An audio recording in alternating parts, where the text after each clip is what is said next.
नमस्कार दोस्तों, कैसे हैं आप लोग? और आज के दिन सबसे पहले आप सभी को जय श्री राम। बात करेंगे हम आईआरएफसी, आरवीएनएल, इरकॉन इंटरनेशनल की।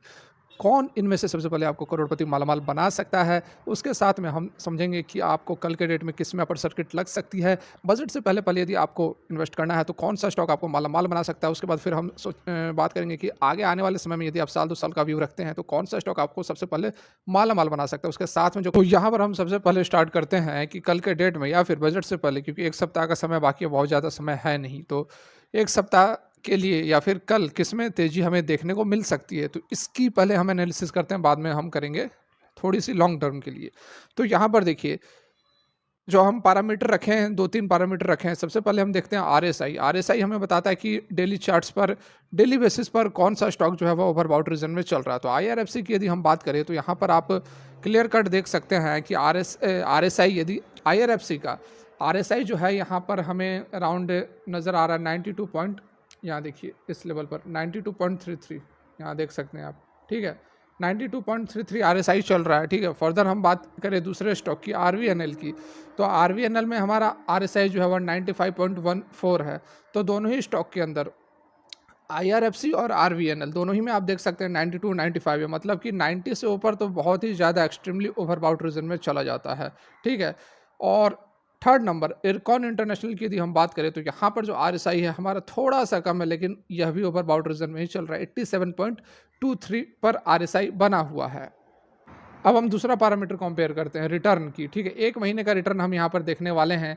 तो सबसे पहले आईआरएफसी, आईआरएफसी की यदि हम रिटर्न की बात करें, 1 मंथ का रिटर्न आप यहाँ पर देख सकते हैं 80.31%, मतलब कि 80% का रिटर्न आईआरएफसी ने 1 महीने के अंदर दिया है। सेकंड स्टॉक आरवीएनएल की यदि हम बात करें तो 1 महीने का अंदर अंदर इसने जो रिटर्न दिया हुआ वह 81% का है। तो दोनों ही स्टॉक्स में रिटर्न और आरएसआई हमें लगभग एक जैसा दिख रहा है। लेकिन हम यदि बात करें तीसरे स्टॉक इरकॉन इंटरनेशनल की, तो यहाँ पर जो रिटर्न है काफ़ी कम है कंपेयर टू अदर 2 स्टॉक्स। यहाँ पर 60% का रिटर्न दिया है 1 महीने के अंदर अंदर, ठीक है। दूसरा फैक्टर हो गया। तीसरा पैरामीटर हम यहाँ पर डिस्कस करेंगे कि कितने बाइंग ऑर्डर, यहाँ पर तीसरा पैरामीटर हम डिस्कस कर रहे हैं, कितने बाइंग ऑर्डर लगे हुए हैं। तो सबसे पहले आप देख सकते हैं आईआरएफसी का चार्ट हमने, मतलब कि एनएससी के ऊपर हम आईआरएफसी खोलकर रखे हुए हैं, और आप देख सकते हैं जो बाइंग क्वांटिटीज है लगभग 17 लाख है, 17 लाख है। और बिड कौन सा 176, मतलब जिस लेवल पर अपर सर्किट लगी हुई है उसी लेवल पर 176 के लेवल पर 17 लाख क्वांटिटीज अभी भी बाइंग के लिए लगे हुए हैं, जिसको कि जो कि मिला नहीं। सेकंड नंबर पर हम यदि बात करें आरवीएनएल की, तो 320 पर क्लोजिंग हुई है, 10% की तेजी इसमें भी रही है, और इसमें जो बाइंग ऑर्डर्स लगे हुए हैं 5 लाख के आसपास 320 के लेवल पर।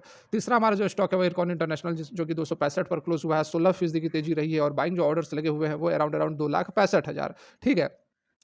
तो यहाँ तो हमें एक चीज़ नज़र आ रहा है कि इरकॉन इंटरनेशनल के बाइंग ऑर्डर्स थोड़े कम हैं, और थोड़े कम इसलिए हैं क्योंकि इसका जो प्राइस बैंड है सर्किट का वो बड़ा है। 20% का प्राइस बैंड था, इसमें 16% तक तेजी गई थी, ठीक है। लेकिन 10% पर जो दोनों आईआरएफसी और आरवीएनएल 10% पर फ्रीज हो गए, तो उसके बाद लोग जो है ऑर्डर्स लगाते गए। इस कारण से उन दोनों स्टॉक्स के अंदर जो बाइंग ऑर्डर्स है वो ज़्यादा नज़र आ रहे हैं, ठीक है। तो हम इन दोनों को कंपेयर करते हैं। इरकॉन तो अलग हो गया, अब इन दोनों को हम यदि कंपेयर करें आरवीएनएल और आईआरएफसी, तो यहाँ पर आप एक चीज़ देखो कि जो प्राइस बैंड है आईआरएफसी का ₹176 का है, ठीक है, ₹176 पर क्लोज़ हुआ है, और हमारा आरवीएनएल 320 है, मतलब ऑलमोस्ट यहाँ पर डबल है, ठीक है। तो इसलिए हम इसके प्राइस को इसके जो क्वांटिटी लगे हुए हैं उसको हम हाफ करेंगे, ठीक है। कंपेयर करने के लिए यदि हम मान लेते हैं 176 है, इसको डबल करेंगे तो 17 दूनी का 34, 340 के आसपास आरवीएनएल के आसपास पहुँच जाएगा।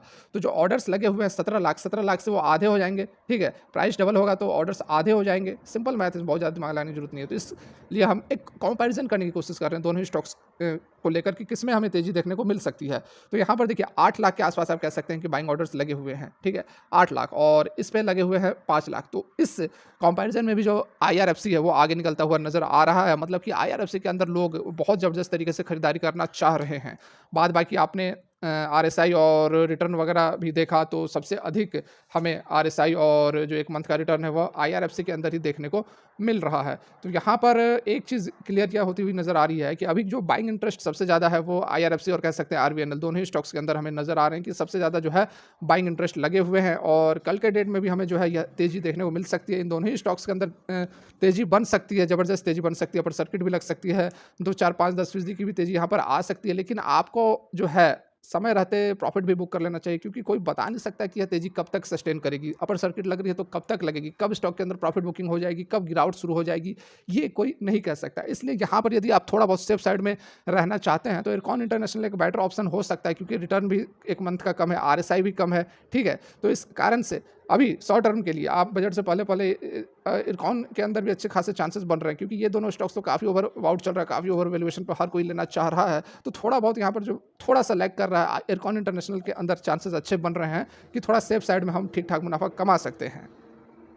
अब हम यहाँ पर बात करेंगे अपने लॉन्ग टर्म के लिए। लॉन्ग टर्म मतलब बहुत ज़्यादा 5-10 साल की हम बात नहीं कर रहे हैं, हम बात कर रहे हैं साल से 2 साल के लिए, ठीक है? जिसको कि आप मिड टर्म भी कह सकते हैं, शॉर्ट टर्म भी कह सकते हैं। तो उतना बहुत ज़्यादा हमें डेफिनिशंस के ऊपर नहीं जाने हैं कि हम जो है 10 साल के लिए होल्ड करेंगे। यहाँ पर साल 2 साल के लिए भी यदि आप होल्ड करते हैं, तो कौन-सा वो स्टॉक है जो कि आपको आपको सबसे पहले करोड़पति बना सकता है, माला-माल बना सकता है? तो यहाँ पर देखिए, इंडियन रेलवे फाइनेंस कॉर्पोरेशन की यदि हम बात करें, तो ये जो है एकमात्र मोनोपोली बिज़नेस है जो कि फाइनेंसिंग का काम करती है। आप ऑलरेडी आप सभी जान रहे हैं, इंडियन रेलवे के जो भी प्रोजेक्ट्स हैं, उसको फाइनेंस करने का काम करती है सिंपल यहाँ पर इंडियन रेलवे फाइनेंस कॉर्पोरेशन, ठीक है? तो यहाँ पर हम एट प्रेजेंट वैल्यूएशन की बात करें, ओवरबॉट और वैल्यूएशन दोनों अलग-अलग चीज़ें होती है। ओवरबॉट जो मैंने आपको आरएसआई दिखा दिया वो हो गई। वैल्यूएशन यहाँ पर देखिए आपको पता चलेगा स्टॉक के पीई से, और भी अदर फैक्टर्स होते हैं, पेग रेशियो होता है, तो वो सारा बताऊँगा तो बहुत ज़्यादा कॉम्प्लिकेटेड हो जाएगा। तो सिंपल भाषा में आप यहाँ पर समझने की कोशिश करें।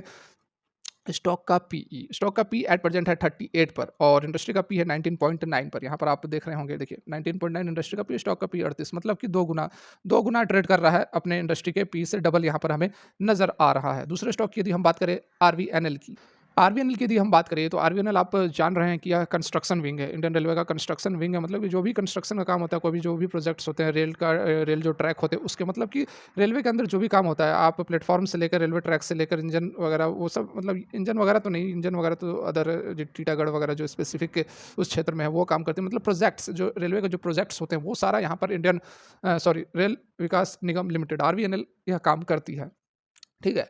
तो यहाँ पर देखिए इसका जो पी है, स्टॉक का पी है 45 पर, और इंडस्ट्री का पी है 27 पर। ये देखिए 27 पर इंडस्ट्री का पी और इसका 45 पे, मतलब कि ये थोड़ा-सा वैल्यूएशन इसका कम है कंपेयर टू आईआरएफसी। ये डबल पर नहीं है, डबल से थोड़ा-सा यहाँ पर नीचे नज़र आ रहा है। इसका एक और चीज़ बहुत ही इम्पोर्टेंट जो आपको यहाँ पर जानना चाहिए, इसकी यदि हम ऑर्डर बुक की बात करें तभी हम कंपेयर कर पाएँगे। ऑर्डर बुक यहाँ पर आप देख सकते हैं कितना ऑर्डर बुक है, तो 52,000 करोड़, ठीक है? ये देख लीजिए, अप्रॉक्स 52,000 करोड़ का ऑर्डर बुक है हमारा आरवीएनएल का। फर्दर हम तीसरे स्टॉक की यदि बात करें, तो यहाँ देखिए तीसरे स्टॉक की यदि हम बात करें तो देख सकते हैं आप, इंडस्ट्री का पी 17 और स्टॉक का पीई है 28, ठीक है? तो ऑलमोस्ट यह भी डबल से थोड़ा-सा कम वैल्यूएशन पर नज़र आ रहा है। इंडस्ट्री का पी 17 है तो इसका खुद का 28 है, तो ऑलमोस्ट आरवीएनएल के आस-पास वैल्यूएशन पर हमें नज़र आ रहा है, ठीक है?